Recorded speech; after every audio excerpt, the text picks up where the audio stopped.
Good morning, fourth graders. Today is Unit 8, Lesson 9, and today we're finally going to compose fractions. So we're going to take smaller pieces and make them into bigger pieces. And we're going to use this right here. What's this word? Division. We are going to use some division today, but don't worry, because what's the opposite of division?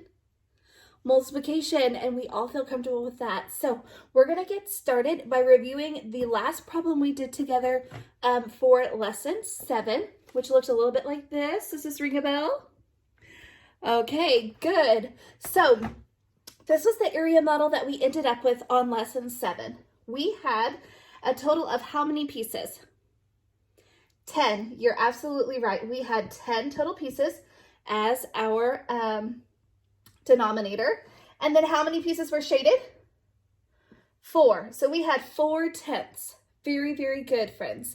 Okay, so today what we're going to do is we're going to follow those same steps we did the other day. But today we're going to have division symbols in there to see if we can figure out how to solve this problem by decomposing into smaller parts. Okay, sound like a plan? I promise, hang tight. It'll look very familiar. So the first thing we want to do is take our 4/10 and repeat it right here because that's what we're going to be composing together and looking to see if we can find a fraction that helps compose that together. So if we look at our fraction strips here, I have 4/10, just like this. Okay, I can put them anywhere on my board, but if you look over here, how do these look grouped? Do they look grouped in any way? Yeah, they kind of look like they could be in a pattern, maybe. Maybe if I put 2 together like this. Oh, if I put these 2 together and these 2 together, they're equal. 2/10 and 2/10. I could have 3/10 and 1/10.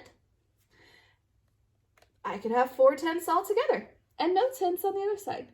Okay, so we are going to look now at how could we compose this into a bigger fraction. So if I'm looking at my area model, I could still go back to that rule of how many rows are in this area model. There are 2. Very good. So if I use that number here, right where we put it last time for number of rows, 4 divided by 2 equals what? 2. Very good. And 10 divided by 2 equals 5. Uh-oh, are we seeing something we've seen before? Yes, friends, I think we are. I think we're seeing that our 4/10 could also equal 2/5, just like we did at the end of lesson 7. Let's see how we could show that on our picture. So if we say that 4/10 divided by 2 equals 2, this means I should see 2 sections out of 5 colored in. Could I circle 1/5 here, 2/5 here, and then this could be a 5th, 1/5, 1/5? Yes, I can, okay? And actually, you could go ahead and circle all of these to show 5ths. So our big, long oval circles are going to show our 5ths. Those are going to be equivalent to our 5ths. And our squares are going to be our 10ths. So now if we look at our area model one more time, let's look. Let's count our 10ths first. 1, 2, 3, 4, because I have 4 squares colored in. But how many big, long ovals do I have colored in? 1, 2. Very good. So this shows us, again, we're just using that rule of how many rows do we have. We're dividing by the number of rows to help us find equivalence in our area model. Okay, let's try a new one that we haven't seen yet and see if we have the same success. Okay, friends, I have reset the board here. We have a new area model that we are going to take our fraction and compose it into larger fractions. So let's first look at our fraction here in our area model and tell me how many parts are in the whole. 8, right, so I have 8s here, very good. How many are shaded in? 2, very good. So here's my fraction strips. I have 2/8, 2/8. So let's go ahead and write that down. 2/8. Very good. I know that I am composing this, so I want to take these two pieces and I want to put them together and I want to figure out what they are equal to. One big fraction.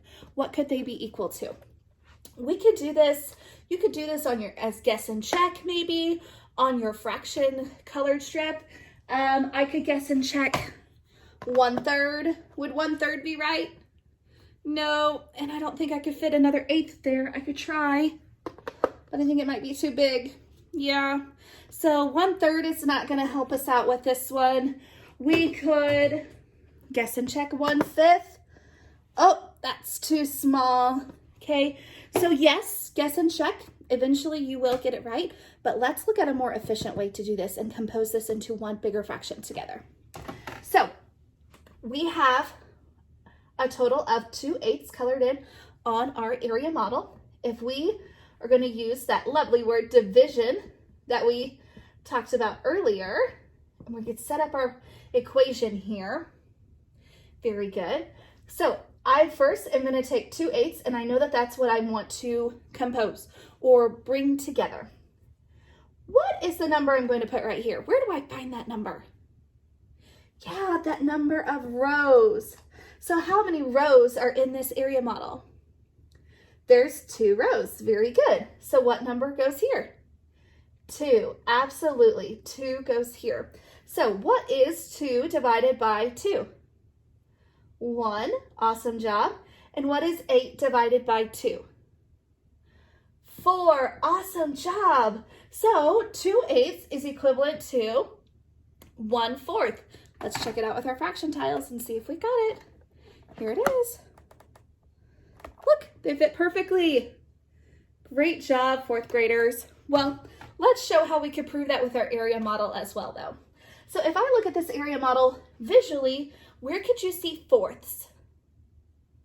Yeah, up and down those vertical columns. You're absolutely right. So if I circle the fourths, just like we did on the problem right before this, and over here I'm going to make myself a little cheat sheet, and remember that the squares equal 8ths and the vertical ovals equal 4ths. So now when I look back at my picture, looking at the colored squares, how many colored squares do I have? 1, 2. So I know I have 2/8. How many colored ovals do I have? 1. So 2/8 is equal to 1/4. Very good, 4th graders. Today on your problem set, you'll be working with a lot of different area models that have already been colored and have already been, horizontal lines have already been drawn in for you. You will just be working on drawing in those ovals, okay? And if you need to make yourself a little cheat sheet over here off to the side to help you remember that the squares mean a certain fraction and the ovals mean a different fraction, I encourage you to do so. If you have any questions, please reach out to your homeroom teacher. Otherwise, this is kind of the information we're looking for today, and we hope you have some success. We'll see you tomorrow.